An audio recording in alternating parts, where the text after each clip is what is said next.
What's up everyone, Master Fox here again, and today I'm bringing you something a little bit different from my usual budget decks that I built. So this is a deck profile of a Toronto Regional Champion deck actually, and the deck that won this Toronto Regionals was a Raccoon deck. So I found that really interesting that Raccoons were able to win in a format full of Necros and Clifford decks, so I decided to do a deck profile on it. Unfortunately, I don't know who the actual winner was. I just saw that the deck list itself was posted on online with the Toronto Regionals being the event where the deck was played at. So I don't know who the winner is. If you guys know who the winner is, you just post it in the comments below so that I can give credit to whoever was piloting this deck at the event, because this is a really big accomplishment in my opinion, that someone was able to not only top regionals but win it with a deck like Raccoons. And to my knowledge, the Toronto event was a fairly decent sized event. I think it had around 40 to 50 people, so that's a pretty good showing of what the deck can do exactly. So without any further ado, I'll go over just the deck profile, and I'll kind of go over maybe the reasons why he ran certain cards. I don't actually play Raccoons though, so his tech choices and his reasons behind them may be way different from what my thinking is.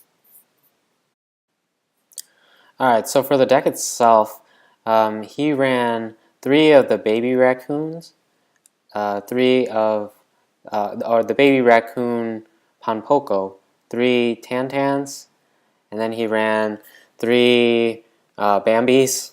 He ran 2 of this Calantosa, which looks like a hedgehog to me, I guess. And then he ran 1 Cerberus, 1 Tree Otter, 2 Wind Up Kitten, 1 Barbaros, 1 Thunder King, 3 Ayers Rock Sunrise, 1 Book of Moon, 3 Mystical Space Typhoon, 3 Obedience Schooled, 1 Raigeki, 1 Snatch Steel, Bottomless Trap Hole, Compulsory Evacuation Device, 2 Fiendish Chain, Mirror Force, Mistake, Super Rush Recklessly, 2 Time Space Trap Hole, and 2 Void Trap Hole.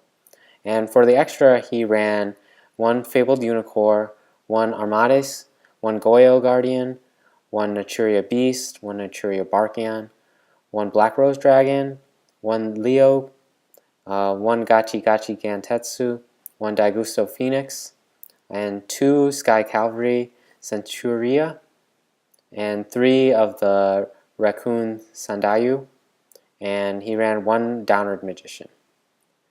Just to go over some of the cards, the 3 Pompoko and 3 Tantan, to my knowledge, is pretty standard in Raccoon decks. And even the Fawn is also standard at 3, I believe. And so is the Calantosa. Cerberus, I don't know if I've seen run in every single Raccoon build that I've played against. I don't play the decks, so I don't know exactly how the deck is often built, but it looks like Cerberus gives him access to Unicorn here, which is really good in the matchups against, I think, decks like Necros and Cliffords would struggle if you can manage to keep the condition for Unicorn active. So I think that's a really good option to have access to. And Tree Otter, I'm not too sure about, maybe just for pushing for damage. It's kind of an odd tech, but I think 1 of is okay because this deck is able to pull a lot of things from the deck, just special summoning from the deck. So just running 1 of it probably doesn't hurt much. Oh, and I forgot to mention that Cerberus can combo, since when it's discarded via Fawn's effect, you can special summon itself from the graveyard. So you're getting 2 monsters back for Bond's effect alone, and that could set up for a bunch of things, synchro summons or tribute summons. So on the idea of tribute summons, Barbaros is really interesting in here because this deck has a card that is very, like, in essence, it's very blatantly overpowered. But just because of the deck that it's played in, it's it's not as powerful as it could be. But with future support, this card is downright broken. It's Obedience Schooled. I know a lot of you probably heard of this card's effect. So if you control no monsters, you can special summon 3 level 2 or lower beast type monsters from your deck with different names. So that's not too hard of a condition. If you control no monsters, then you essentially, off of this card, you get a +2, and these monsters are coming from your deck. And so this card, since you can run 3 of it, comes really well with Beast King Barbaros.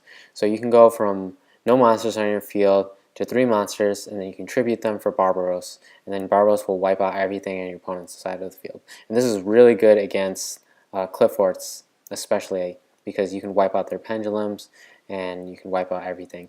Their pendulum monsters and spells will still go to the extra deck, but that doesn't really matter if you can summon something like Naturia Beast and lock down, which is another point of this deck that I realize. This deck can put out Naturia Beast really easily. It's probably even better than 6 Samurai at summoning Naturia Beast, which is a feat in itself, I would say, because Naturia Beast will be a very powerful first turn play against both of the top 2 decks, which are Necros and Cliff Forts, because Naturia Beast will counter any of the pendulum spells that they try to activate, and then they'll go to the graveyard instead of the extra deck if they're negated.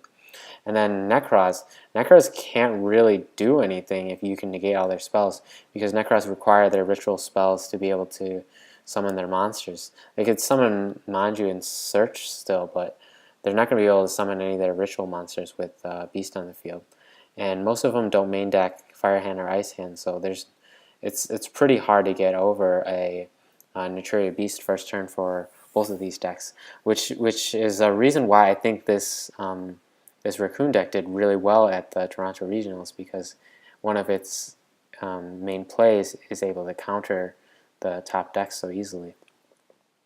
And what I find kind of interesting in this deck, I guess, is some of the one-card text here. Mirror Force is pretty self-explanatory. I think he just ran out of room for it or something, so he only ran it at 1. But Mirror Force is really good now, especially because people were so used to a format where OTKs were so prominent and people just attacked straight through, ignoring back row. And now that there's Mirror Force, and now that there's that mindset out there, people are still attacking blindly into back row. And then so people are starting to run Mirror Force to capitalize on that. And so it's kind of shifting towards people being more wary of back row, but still Mirror Force catches people off guard all the time, and people lose games because of this, and people win games that they maybe otherwise wouldn't have won without Mirror Force. So it's a really good card. So this makes a lot of sense. Mistake at 1 is really, I guess, kind of interesting in the main deck. It makes Mistake itself makes sense because you're running against Necros. Necros is the most prominent deck, and so it's pretty obvious that to main deck it, because you're going to run into a lot of Necros, so it's okay if you main deck Mistake. And it still hurts Cliff Forts too, so it's not a bad choice. It's just weird that he ran only 1 of it. I would have expected him to run more copies of it if he decided to main deck it, like at 2 or maybe even 3. So apparently running 1 Mistake worked for him, so not much else to say there. So another interesting tech was Super Rush Recklessly, which is it's a decent card in its own right. So you're destroying one of your own monsters, but in return you get to shuffle a monster that your opponent controls back into the deck. So I could see this being useful when one of your monsters would be destroyed anyway. So then you chain this, and then you can destroy your monster, and then you get to shuffle one of your opponent's monsters back into the deck.